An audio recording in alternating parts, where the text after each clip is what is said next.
Hey guys, Shawn Ziem, the Connection Machine, aka the Insurance Doctor. We are with the Webtalk Legends podcast that I host, and this is something we do every Wednesday, 8:30 p.m. Eastern Standard Time, everywhere in the world. I know Web Talk. We have a lot of people all over the world. We have our CEO with Webtalk Legends in Australia. So I know some of you it's in the morning, some of you it's at night. So please, please, please don't forget some housekeeping. Make sure you hit that like button, but don't just hit the like button. Drop a comment. We're on YouTube. Where are you watching from? And throughout, I'm going to ask you a couple other things to, engage with us. So please, please, please stay with us to the end. Have yourself a drink, have yourself a coffee. Depends on where you are in this world, and just sit back and enjoy our conversation. I want to make sure that you get to know a good friend of mine. Let me get him on here. John C. Morley. What's going on, John? Hey, Shawn, how are you tonight? I'm doing well. How are Or you good doing? morning, good afternoon, good evening, depending on what part of the world you're actually from. I know you're in New Jersey, but there's people from all around the time zones. Oh yeah, there's different people, different. It's late at night. It could be early. And in China, it's 8:30 in the morning, 8:31 in the morning, so it's a 24-hour thing. So you're just getting up. Yeah. So wherever you're coming from, us, you're gonna get some value. That's the goal, and I want to make sure those that are watching us, we're going to try to, share John's story, and we're going to learn from his trials, tribulations, things that works, didn't work, etc. But before we even get into it, John, can you give us an introduction of who you are and what you do? Sure. So my name is John C. Morley. I'm a serial entrepreneur.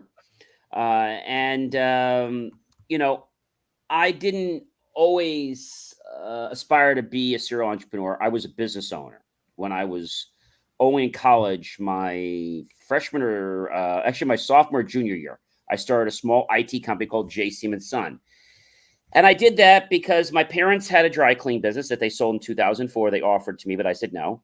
And I automated that whole operation. I wrote the software for it. In fact, I wrote the first touchscreen dry cleaning software system in the US, but nobody wanted to pay for it because we were selling it for $7,000 a unit because it was all touch and it wasn't Chinese. It was all US.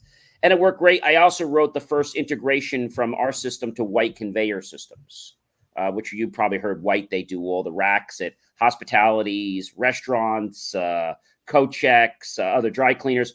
So then what happened was my dad actually went to go call me one day. He said, John, he says, the computer's not working. I said, which one? And he did the server. He said, I don't know what the server is. I said, the thing on the bottom, the big box. Okay. Yeah, it's lit up. It has some marks. Well, can you tell me what's on it? Because I'm in the middle of going to class right now. Yeah, it has some message on it, unable to boot. I was like, well, I'm kind of in the middle of going to class. I told him, we'll go to this place. I told him where to go. I said, they're going to rip you off probably $25 for the battery and $100 to change the battery. So, I mean, $125, $150 plus tax. Just pay it. They'll change the battery. You'll be up and running. He comes back to me. He says, John, he says, they gave me a quote. I said, quote, how much is it? He said, it's about 18. I said, $180? No, $1,800 plus tax. I said, whoa, how do we get to 1,800? He says, well, he said, that's what it is. I said, don't do anything. Came back because I come back every weekend to run the business and manage it. I was managing the business when I was only I was actually in high school. I was managing the business as a junior and a sophomore. But when I was in college, I came every week, except for when I was a senior, and I managed, I hired, I fired, I ran the business. So it was really cool. But the thing is, my dad, when he picked me up from the train station, because I came in from Connecticut, and I said, let's go to the store. I went to the store. They said they were going to go look at it. I played stupid. I had a battery in my pocket. I told the guy, look, I'm not really smart when it comes to technology. I'm actually going to school for business, and I need help just to figure out how to send email. So let alone, I wouldn't have had to turn this thing on. But a good buddy of mine who works on these things, like, he kind of knows this stuff in his sleep. He said this little thing, I don't know what you call it, a battery. I don't even know. It's a cell. He said that we probably could change it. Guy looks at me and says, okay. He starts taking the case apart. Said, I don't know much about technology, but I probably would unplug it before we start working on it. Good idea. Unplugged it, takes the case apart.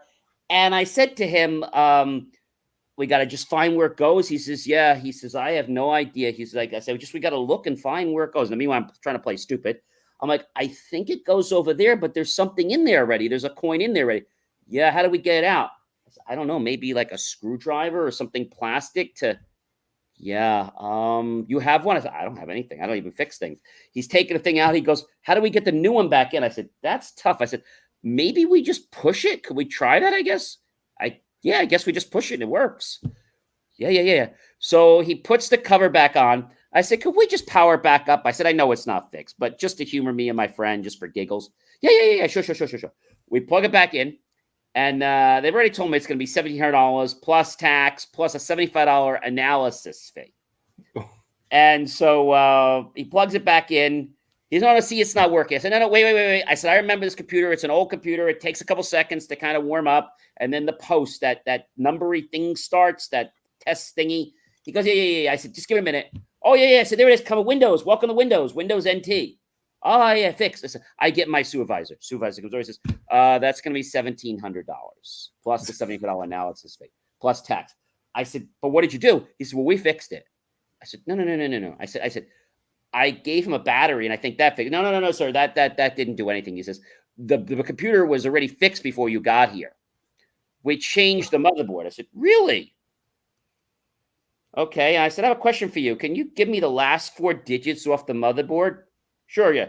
Delta, Charlie, Echo, 7. Yeah, how'd you do that? First of all, I'm going to be honest with you. I'm not going to school to study restaurant or management. I'm going to school to become an engineer, and I built that computer, and I took a picture of that motherboard when I built it. Hold on a minute. I get somebody else. They come over here. I said, now, do we know what fraud is? I'm going to contact CBS News, News 12, Fox on Your Side, CNN, and I'm going to go all the way up the chain, Better Business. I'm just going to have a field day when I get home. If you don't refund my father's money back to him, the credit card, gets store manager, he comes over. I said, because first of all, you're not even going to be in business in 2 years if you keep up this attitude. It was CompuSay they went out of business. Obviously, we know why. So I realized, Shawn, there was a need to have a technology company. And there's a lot of companies out there, not to knock them, but the slogans I give people, and I can't make this up. Wall Street trusts us with their IT and technology needs, shouldn't you? We are the number one string for Wall Street emergencies. We handle Nordstrom, for crying out loud. Okay, so we have a little clout. Of course, we do mom and pop computers and stuff like that, but we try not to do anything less than 5 or 10 computers. We really sweet spot at 25, 50. I do CEOs of a lot of large beverage companies, a lot of people in Franklin Lakes, Bergen County. And not because they knew me, but because I did their business. Like, hey, could you come home?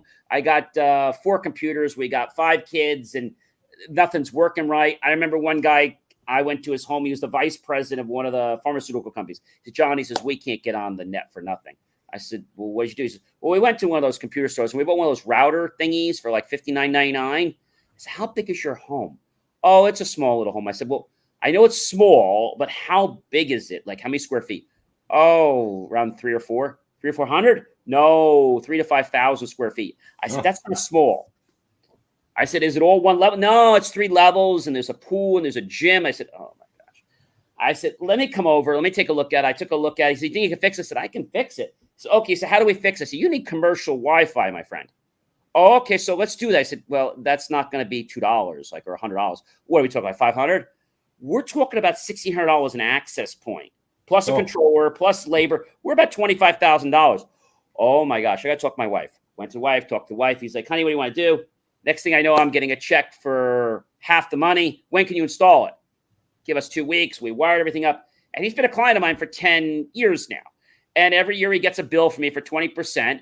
And we manage his Wi-Fi. But not everybody does that. See, they don't understand that you got to spend good money to get good services, just like good people, right? Right. So what I notice is that I'm very good at what I do. But what happened, just to cut to the chase, when I was in college, I was asked to actually bring a check. I was vice president of, actually, I was the one that wrote the checks for the entire school for student association. So people were friendly with me because they wanted the money. I was the guy that took the money back at the end of the year if you didn't spend it. So they'd always like, hey, can we get you a beer? I said, no, that's not going to work. Like, what do you want the money for? Well, we're having this party. I know, but what's the party going to have? Well, it's going to have beer. It's going to have this.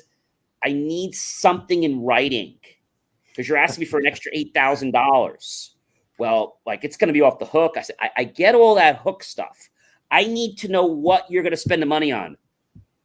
Oh, you got to detail it out. Like, is it on food? Like, it's not. Oh, it's a lot of stuff, bro. Well, when you come back with your other bros and you figure out what you're going to spend the $8,000 on, you come back, we'll talk, and I'll give you an answer. I might not give you the whole $8,000. I might give you like a couple. Comes back to me a few weeks later. I said, I'll give you $4,500. Well, I guess we're not going to be able to get the lava rockets, or we're not going to be able to get the lava floats. And I was like, oh my gosh, how are you even allowed to do this? He says, no, he says, nobody even knows. He says, we're going to do it in the quad and we're going to set up. I said, you're not even supposed to do that. So long story short, the next thing I know is I am being asked to go to our amphitheater to give 2 checks for $20,000 a piece to this entertainer who makes $40,000 for 90 minutes. That's a nice paycheck, right? So I did some digging. I said, who is this character that's coming? I went online. I checked I'm like, I know who this guy is. He's not doing this on my watch. So he comes in. I shake his hand. I said, sir, it's a pleasure to meet you. And let me let you know that I know who you are, and I know what you do, and I know the game you play. So let me be very clear with you. You're not going to make a fool out of me, my team, my staff, or anyone in this administrative wing. I don't care what you do with the rest of the student body. You're not to pull me on stage. You're not to have me drop with lemons. He was a stage psychologist, a hypnotist. So I said, you're going to get the first check from me. But so help me. You cause any of those problems, that first check's going to bounce so high, you're not even going to be able to see that it left the universe. And if that doesn't bother you, you're never getting the second check. And if money doesn't bother you because you have so much of it, well, let me just put some more rain on your parade. Because when I get done with this event, I'm going to email all my friends. And Monday, those 30 schools that you have, like Harvard, Yale, all those schools, they're going to start canceling every day. And by the time we get to Wednesday, you're not going to have any schools to travel to. He is like, I said, do you understand me? He says, Crystal, great. We'll have a good show. I'm looking forward to it. Sat in the thing, got up to him. Everything was great. Came back. I said, what a professional show. I'm going to recommend you to the rest of the team. I think it was really good. Here's your second check. Now I got really intrigued with hypnosis. And I decided when I graduated to go back and get certified in psychology. And I got certified in hypnosis, clinical hypnosis, neuro-linguistic programming. And so when that happened, I started realizing that I could achieve goals. That's where I got my first luxury car. I went in, drove a car that I couldn't afford. And in 6 months, that car showed up in my driveway. How'd I do that? I drove the car, went through these high-end prick salespeople that just came out of college. And I walked out of the dealership. I went to another dealership because they wouldn't help me. I went to another dealership because I told them I want to drive the car with the nav. He said, we don't do that. No problem. I walked around the dealership. Later on, I wound up buying the car from that dealership. But then after I got the car, I brought it back. And he says, oh, you got it from us? I said, no. I said, your gentleman over here, Steve? Yeah. Your ingenious Steve over here told me that you don't accommodate requests like enable the navigation system because that's just too much work. So I didn't want to put you through any pain. So I went through DC something in Montclair and I bought the same vehicle. Needless to say, he got fired. But my point is that in 6 months, I achieved my first goal. I put it on my phone. I put it on my computer. But how did I do that? Well, I sat in my favorite chair. I started my proverbial engine, and I would drive the car like I was driving that car. So when I sat and I felt it, I smelt it, I was living that car. I realized 11 years ago, I got to cut this advertising and marketing company that's been with me when I was in college, before I even had a company, before I even had any money. But they kept saying, John, it's going to take time. You're in a competitive industry. And I listened to them. They were taking my father's money, my money. And 11 years ago, remember that company's in business 30 years. But 11 years ago, I said, enough is enough. How do I stop the bleeding? I don't even know how to do what they do. They say, John, you're never going to make money. You're never going to be a marketer. You're never going to be an advertiser. I keep listening to people. Why am I listening to people? Like, why am I even doing this? I need to stop it. I need to listen to my own advice that I tell people to do.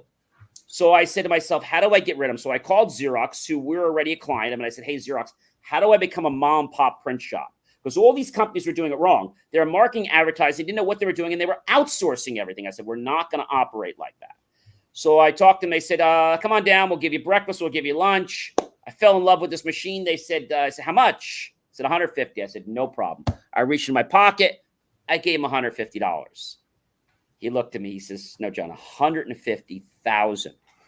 That's going to be a slight issue. I may have to get back to you. Went to my bank, yada, yada, yada. And my bank said, yes. I said, something's wrong here with this picture. Isn't my bank supposed to say no? What do I do? My bank says yes. I wasn't ready to do this. So now I asked for the 150,000. I got 150,000, but I only told them that I got 130,000. I started to be an entrepreneur. So the difference between a business owner and an entrepreneur is an entrepreneur does the business because of a passion, not for money. A business owner does it to get through all the logistics, the payroll, and they're a nightmare. They don't even know how to run a business. They, let alone 90% of them go out of business because they can't handle the stress of it. But when you survive the stress of that 1, 2, 3, 4 years, whatever it takes, everybody's different, then you start becoming an entrepreneur who does what they do because of a passion. I said, okay. I go to the Xerox place. I say, I am so embarrassed. My credit wasn't as good as I thought it was. I don't know what to say. What do I owe you guys for lunch and for dinner? Because I can't do this deal. I said, how much was lunch? How much was dinner? And I knew what I was doing. And they said to me, meanwhile, I had the whole 150,000. He said to me, well, how much did you get? I said, I got approved, but I only got 130. I said, I am just so embarrassed. Hang on. You want water? You want coffee? I said, no, I'm good. Just sit there. Don't go anywhere. Where I only got it. Just sit there. Runs in the office. He said, he comes running back like a little kid. I said, why are you so happy? I said, I'm short 20,000. I mean, I don't know where I'm going to come up with that 20,000. Mr. Morley, you are in luck today. It's your lucky day. Why am I in luck? Because the manufacturer Xerox just issued a promotion this morning on that machine and anything higher, any production machine, with a $20,000 instant rebate and 40 hours of free training. Now you can get the free training and everything, and the taxes included for 130,000. Yeah, so let's get started. Got the machine, went through my 40 hours of training, walked into the people in New York, knocked on the door. Good morning, Jim. How are you? Told me, give me a minute. He's got to get his coffee. I said, thank you. We had a great run, and we're done. He's a little hazy. He said, John, he said, it's a little early in the morning. I'm really not catching it. Let me see if Steve's in. Let me see if you're rep. Let me see if Mike's in. He goes, Steve, Mike, can you come in? Mr. Morley's here. Oh, yeah, sure. Hey, John, we've been working all night for you. Yeah. We have a multi-million-dollar idea that's going to put your company on the map. I'm talking about all over the world. Would you like to hear about it? No. Looks at me and says, no. I said, well, gentlemen, I just said to this gentleman, we had a great run and we're done. I'm going to say the same thing to you. We had a great run and we're done. Oh, so we're done with the project. We're moving on to another project. No. We're done. Okay, so what are we doing next? Maybe I need to be a little more graphic. I just fired your boss. I'm firing you. I'm firing your team. I'm firing the whole darn company. He looks at me. Fired? You mean like you're getting rid of us? Bro, we go way back. We were with you since you were like a sophomore or junior. And that's below the belt. I mean, you're just going to cut us like that? Yeah. You see, it's something called return on investment. Yeah, we went over this, John. You're in a competitive. I know, but you don't know what the F you're doing. So I've learned that I got to get rid of you. All right, well, who are you going to go with? Well, there's a new company in Franklin Lakes. Well, who are they? Because we know everybody. There's a new little company called Orbital Media. Oh, yeah, they sound like a company. They'll be out of business in a year. They're a terrible company. I said, well, I became friends with them. They seem really nice. Yeah, I know they sound nice, but trust me, they don't have the resources we do. They'll be bankrupt in a year. Well, he goes, who's the manager of that? I said, Steve, such and such. He said, who's the owner? So I put my hand on my mouth, John Morley. He's like, so I kept doing this a few times. I said, well, take your hand. I said, who's the owner? I said, John Morley. He's like, oh, bro. He's like, I admire you. He says, but look, you're swimming with the big fish here, the big sharks. And you just can't do that. Like, we want to help you. So longest to say, they didn't want me to go. Finally, I got rid of them. Then they tried to come back when I was doing well after 2 years. and said, hey, we want to help you. They want to take me to lunch. And I said, you know what? You can't take me to lunch. Why not? Because he wanted to take my clients. And I said, why don't we do something better? Why don't we actually take some of your clients, the ones you haven't admitted that you've lost, that are either going to sue you or probably haven't really come to terms that they've actually left you. They just haven't had the ability to call you because they feel so bad. Those people. How about we take some of those, look at their plan, come up with a strategic marketing plan, a great ROI, let them see profits, they'll renew, and they'll be happy forever and never want to leave. How does that sound for a plan? And we'll let you keep your name on it. We'll do all the work. I don't know. That's a little above my pay grade. I said, exactly. You see, when you are able to make those kinds of decisions, then you can come and buy me lunch. Right now, I don't think you're even in a position to buy me a hot dog. Okay, we'll reach out. They never reached out again.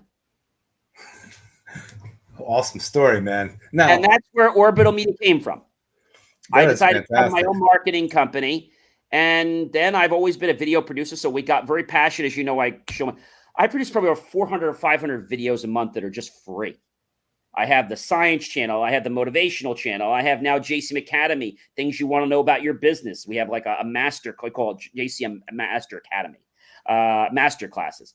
Then we have our John's Daily National Day. Every day I exploit the day. Today was National Go Get Some Nuts Day. And I just love posting content. And even some of them, I get the people on camera. I interview people. And there's different rules for social media interviewing than putting people on like a website. So when you're on social media, the legal laws are a little bit different. And if they're agreeing to come on camera, they're there. So social media has some different rules. But I just love what I do. Tomorrow's National Chocolate Chip Day, by the way. Where do you find all these days? Are they all on a calendar or something? National media. So I'm also a member of the U.S. Press, which comes in handy. Somebody stopped me for writing a story in Franklin Lake. So I reached out to the team over there and I said, hey, I'm trying to cover a story. Yeah. I was with the head person there for the town. They wouldn't let it happen. The attorney calls the town and says, Mr. Morley's trying to write a story about the tennis court. Yeah. He can't do that. Well, are you blocking freedom of the press? He's no press.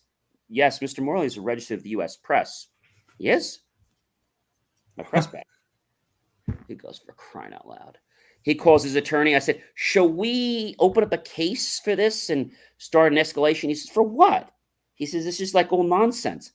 Well, I don't see this nonsense. This is Mr. Morley is our client, and we're prepared to get an injunction with the court in Bergen County and let them know that you're stopping his freedom of the press.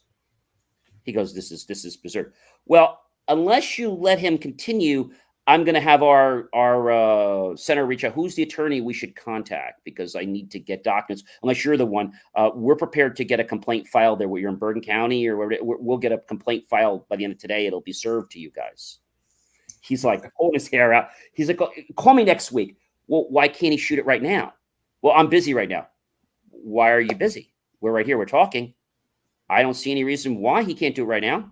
Do you? I mean, maybe we should just call your attorney right now and see what he says. Oh, for crying out loud. Just do it and get it over with. So I've learned one thing, Shawn. I like people to love me, but people who like me, love me, or hate me. And you know what? Life goes on. I used to worry about everybody liking and loving. Oh my gosh, they're not going to like me. They're not going to love me. I've learned that if you don't have people a little bit worried about you, you're not bringing your A game to the table. And if you don't, someone else will, and they're going to replace you. I think they're 100% right. And now you're all over YouTube too. So there's people that are watching from all over the world and they're popping in and out. What are some tips you can share about YouTube that you've learned, been going to workshops, etc.? YouTube is a harder market. We focus more on the other channels, but we've still grown a few hundred people on YouTube and we're continuing to grow. I have a national talk show where I've been very privileged to get people like Mr. Martin Cooper, who invented the cell phone many years ago. I've had Kimberly Friedmutter, who wrote Subconscious Power. And I have a list right now of probably 20 authors, I'm going to say, that are waiting to get on my show. To be honest with you, I just haven't had the time to read all their books. I had a gentleman that wrote the book on how to kill remotely, the psychology of killing with drones. And Wow. he was from the military. And it's amazing because, I just love talking to these people, but I tell people it's not a sales show. So if I have 100 people apply, our system only recommends that I talk with 5. We have it all automated now. And so they have to make like a pitch to us. But what my success was, consistency, number one. Right. Offering value. So every time I put a show together, I put time in the show.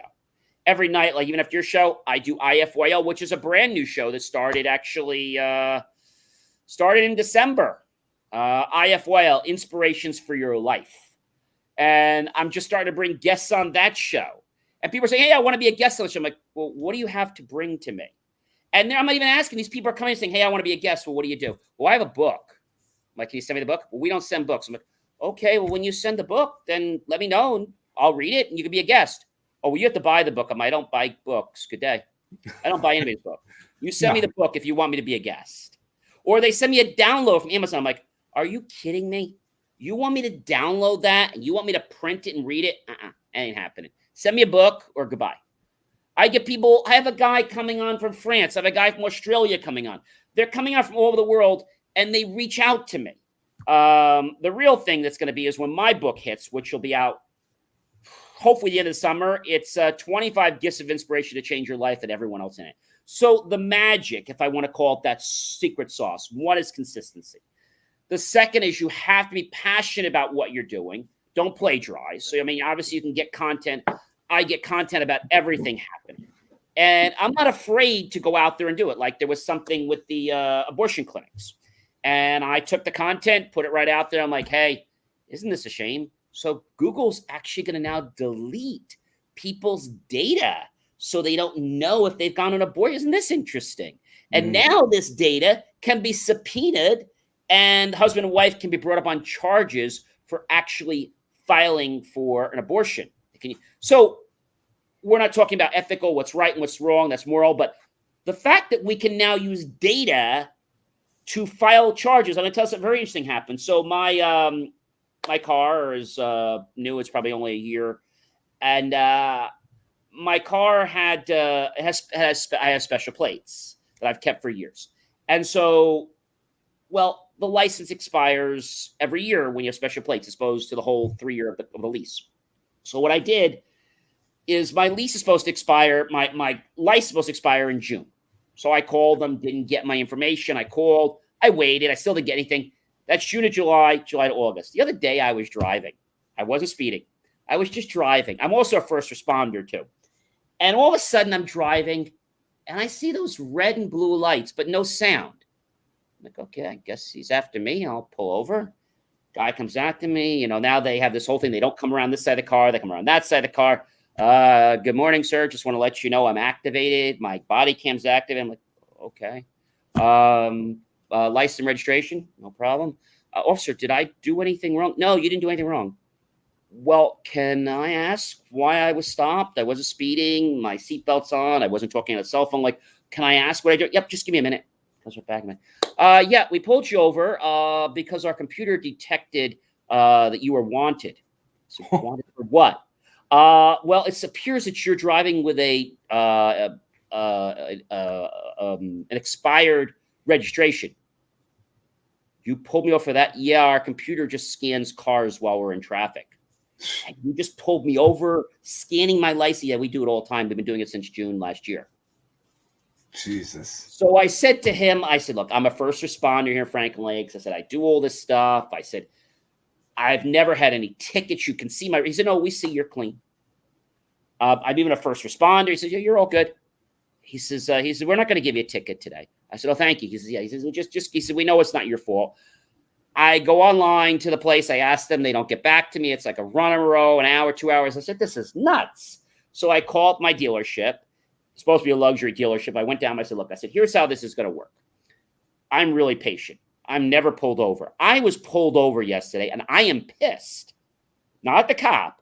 I'm pissed at you guys and your wonderful agency that leased me this car, because you are the ones that I should be pissed off at. And let me just tell you something. If I get pulled over just one more time, whether I get a ticket or not, I'm going to be filing a formal complaint, and we're probably going to file a lawsuit for, I don't know, harassment, intimidation, or maybe just fail of cause. We'll find a few things. What are you talking about? So I know you have a DMV clerk there. You're going to get me my license today, or just risk the wrath of them pulling me over. And if they do, so help me, I will have my attorney file something the same day. It'll be a complaint served to your agency here that got the car and to your dealership here in Wayne. Looks at me. He goes, well, our DMV clerk is out today. All right, well, I could tell the cops that your DMV clerk is out today. Hold on a minute. I sit down, comes back and says, our manager can help you. I get in there, manager. She said, you got to pay for it. I'm like, I'll pay for it. Just get it taken care of. So I go in there at 10 to 9. It's 9:30. 10 o'clock, I said, I got to be somewhere at 10:30. I said, what's going on here? I said, this is usually a 5-minute process. Well, it is, but Linda's not the DMV clerk. She's sick. She's out today. Okay. And she forgot her password, so she's trying to call somebody to get the DMV password reset. They come down. They give me the information. They said, how do you want to pay for it? I said, credit card. We prefer a debit card because we're going to charge you 4% for use of your I said, that's baloney. So I guess my point here is that, technology is a tool. You can use it for good. You can use it for bad. But my secret sauce is that I'm just consistent, Shawn. You've known me for a couple of years, I think since the pandemic. I'm consistent. I'm president of Franklin Lakes Chamber. When people come to our meeting and they call up, even if they're in a similar industry meeting, I just call and say, hey, I thank you so much for buying a ticket for $40 as a non-member. Members are $25. I appreciate you buying a ticket. I want to be very clear with you about what we are and what we're not. Because if we're not what you want, I'll refund you like that. I don't want you to be disappointed. Sure, what do? Well, we're formal. We have an agenda. You come in, you check in, you have food. We are not a business card exchange. Well, what are you about? Well, if you're a member, you can tell others what you do. If you're not a member, then you are in a watch and wait stage. If a member asks you what they do only, may you tell them. But if they don't ask you, which they won't, you cannot engage. If they give you a card, you may not contact them back for anything else other than their services. If I find out that you have done that and you didn't do business with them, you will be blocked from any event that we host in the future. You see, we don't need your money. We're philanthropy first. We're business second. We're a 501c3. And they look at me like I'm nuts. See, this is why we have 50 members and not 500. I try to weed through the people like you guys that are trying to push a sales pitch on my team. Right. Yeah. I had a guy the other day, he was doing junk. He called my office. He was so pissed off. He says, I thought your thing was a cult. We came there, we ordered, we went outside, we did a pledge, then we did a warm-up dance that I wrote, and then we did a song that we wrote called our motto. Then we did a moment of silence. He's like, this is a cult. It's not a cult. I said, we don't allow you to go yapping what you do. Well, what's the benefit of coming? Well, the benefit is you can see the quality of our people. You possibly can get on camera, get some exposure. Well, what good is it if they don't know what we do? Well, because they're going to get to know you as a person, right? People don't care that I'm a serial entrepreneur, that I'm an engineer, that I'm a marketing specialist, that I'm a video producer. They don't care about all that.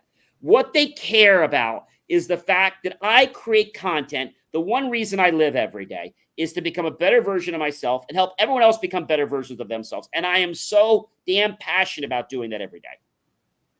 We're going to end right on that because there's nothing better than that. Because yes, you have to be 1% better tomorrow because we're all focused on growth. That's a huge thing I'm very into, and I appreciate everyone that's tuned in tonight. If you haven't already, please share this. It's massive value that John shared with us tonight in the morning, wherever you are in this world. And John, I appreciate you coming on today. It was absolutely a privilege and a pleasure. And I would tell you guys to also check out Believe, just like my hat says, believemeachieve.com. Check out John's Daily National Day videos. There's so much in there. If you sat there for the night, you probably would be there for weeks and you wouldn't go through all the videos. I'm gonna have check you, all that out. send me a couple of your links, and I'll put it in the description of this video. Guys, Awesome. connect with John. And for everyone else, we hope you have an awesome rest of your day. And remember, everyone, today was National Go Get Some Nuts Day. So if you haven't had some nuts, go get them. They're nutritious, and they've been around for many, many years. There we go.